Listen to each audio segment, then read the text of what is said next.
Hello, folks.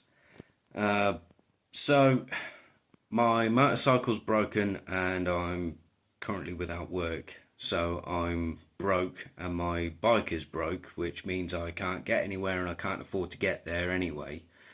So, this week for the history video, I decided I'd do something a little bit different and tell you the story of one of my favourite historical figures. Enjoy. That being the story of Sigurd Magnusson,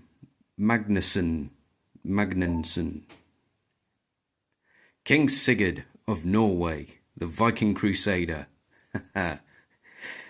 So he was the first European monarch to embark on a pilgrimage to the Holy Land. Well, by embark on pilgrimage, that's a euphemism, isn't it? It means cut a bloody swathe through the Holy Land. So after the first crusade between 1096 and 1099, the Kingdom of Jerusalem was founded, and King Baldwin was their ruler. King Sigurd, feeling it was his divine duty,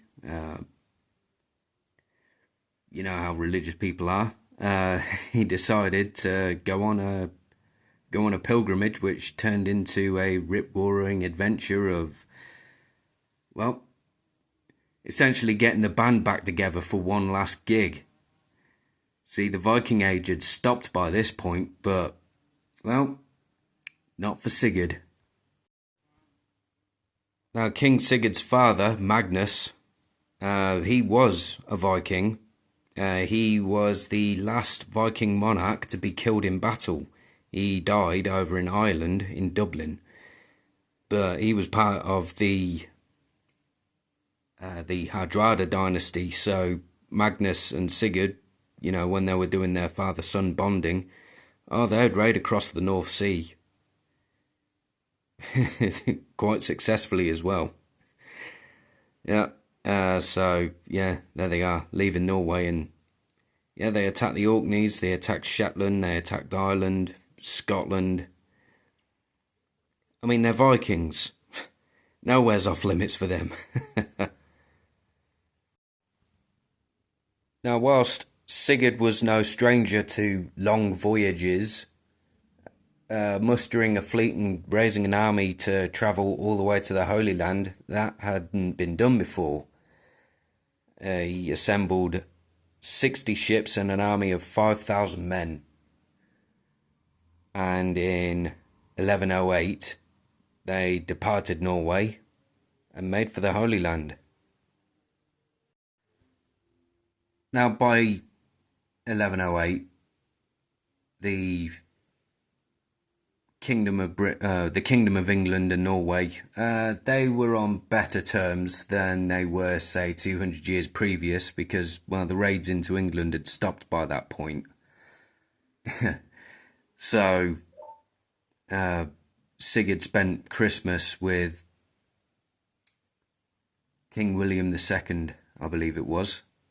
They spent Christmas there, had a real good time, just like old buddies. But the hospitality of the Spanish, that left a lot to be desired. So after departing England, they headed down to Santiago, where they spent more time sheltering from the winter. And there was a food shortage. And the local lord, whose identity remains a mystery, refused to sell food to the Norwegians. So, I said they got the band back together. They did what Norwegians did best back in them days. They looted the castle, burned it to the ground, and took what they wanted. Then, heading down the coast, they took part in the siege of Lisbon, making off with as much booty as they could carry. On the way down, they came across some Moorish galleys and sacked them. And then once into the Mediterranean, they got to the Balearic Islands. And they were home to Moorish pirates back in them days. But that didn't put them off. They attacked the Balearic Islands, they attacked two of them, and they said that they found more treasure than they have ever laid eyes on. They had so much treasure they couldn't even take all of it. They had to leave the big island alone though, because it was too heavily fortified, and well, we're on a mission from God, so the Balearics can wait. So after eating their fill in Santiago and blowing off some steam in Lisbon and hitting the absolute jackpot in the Balearics, and then stopped off in Sicily to visit the Normans there before heading off to the Holy Land. Pardon me, it wasn't William II, it was Henry I. Come on, man, do your fact checking.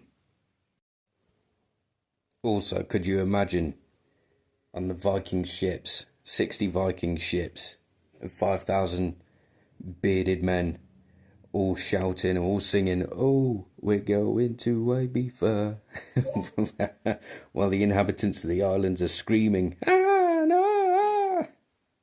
Finally, by the summer of 1110, the fleet finally made it to Acre. Then they went down to Jerusalem, where they were greeted warmly by King Baldwin of Jerusalem. And legends say that they rowed together to the Jordan River, where King Sigurd was later baptized. After returning to Jerusalem, King Baldwin gave Sigurd a splinter of the true cross, the cross which Jesus was crucified on, as a holy relic to take back home with him. The two became fast friends, and when King Baldwin went to attack Sidon, his army travelled by land. The Vikings got back on their ships and attacked the port from the coast, and they won, establishing the lordship of Sidon. After this, they parted ways, and the Vikings ended up sailing all the way up to Constantinople, where they met the emperor.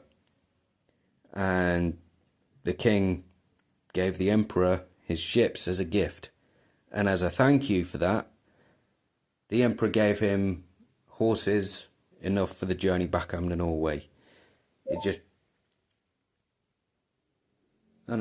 just reminds me of that bit in the film Donnie Brasco, where for Christmas they give each other a wad of cash.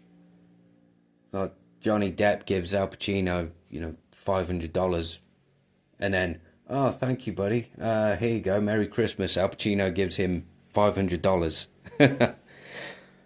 Now, King Sigurd gave his men a choice. You can either stay here and serve the emperor as one of his Varangian bodyguards, or you can come back home to Norway with me. Either way, I promise you riches and glory. Wow, what a way to live, eh? Man. And so, the king and a portion of his men rowed all the way back to Norway. Don't know how long the journey took, but it was 11:11 when they got back. So they were on the road for quite a long time. What an adventure, eh? Travelling all the way down to the Holy Land, crusading and kicking ass, and gaining unfathomable riches. Making friends with two ruling monarchs and living to tell the tale. Now, back in Norway, King Sigurd left the care of the kingdom in the hands of his brother, and we all know what happens when you give your kingdom to your brother back in the medieval times. They end up usurping the throne, and you end up with a civil war. Only this time, no, not this time. King Sigurd's brother, when the king turned back up, just gave him the kingdom back. And allegedly the kingdom was in better shape than when the king had left in the first place. And so they lived happily ever after. King Sigurd lived until 1130 when he died. Unfortunately, he left no legitimate heirs, and so this, well, unlike what happened with his brother, what happened next is what you would expect. Power struggles, civil wars, the usual. It was the medieval times. Anyway, this is a little something different. I hope you enjoyed it. God bless.